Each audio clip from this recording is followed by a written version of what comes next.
అండి, అందరికీ నమస్తే. సో ఈరోజు నేను పిల్లలకి చాలా ఇష్టమైనటువంటి న్యూట్రిన్ చాక్లెట్స్ తయారు చేశానండి. ఓకే, చూడండి, చాలా క్రిస్పీగా సౌండ్ వస్తుంది చూసారా, చాలా క్రిస్పీగా చాలా బాగుంటాయి.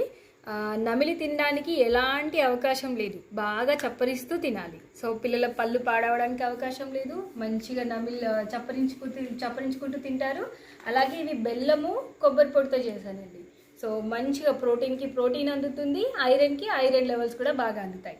ఓకే, సో ఇవి ఇలా చేసి కొన్నేమో ఇలా క్యూబ్ లాగా కట్ చేసుకున్నాను, ప్లేట్లో వేసి ఒక్కొక్కటి క్యూబ్ లాగా కట్ చేసుకున్నాను. ఇంకా కొన్నేమో చేతితో కొంచెం చల్లారిన తర్వాత చాక్లెట్ షేప్లో నొక్కున్నాను ఇలా.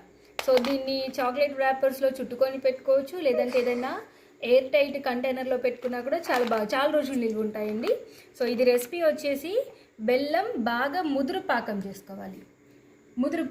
ముదురు పాకం చేసుకొని, ముదురు పాకం వచ్చిన తర్వాత, ముదురు పాకం అంటే మనం బెల్లం పాకం వాటర్లో వేసిన తర్వాత వాటర్లో వేసిన బెల్లము చుంచుకుంటే కర్ర పుల్లలాగా ఇరిగిపోవాలన్నమాట. అలా వచ్చిన తర్వాత దాంట్లో కొబ్బరి పొడి, కొంచెం నెయ్యి వేసుకొని, ఒక ప్లేట్కి నెయ్యి రాసుకొని అందులో పోసేసుకొని, సో ఇలా మనం క్యూబ్స్ లాగా ఇలా స్క్వేర్లో ఇలా కట్ చేసుకోవచ్చు. కొంచెం చల్లారిన తర్వాత ఇలా క్యూబ్ లాగా చాక్లెట్ షేప్లో కూడా చేసుకోవచ్చు. చాలా చాలా బాగుంటాయండి. మా పిల్లలకైతే చాలా ఇష్టం. ఆల్రెడీ నేను చేస్తుంటేనే 4-5 తినేసినారు. Thank you so much my dear friends. నమస్తే.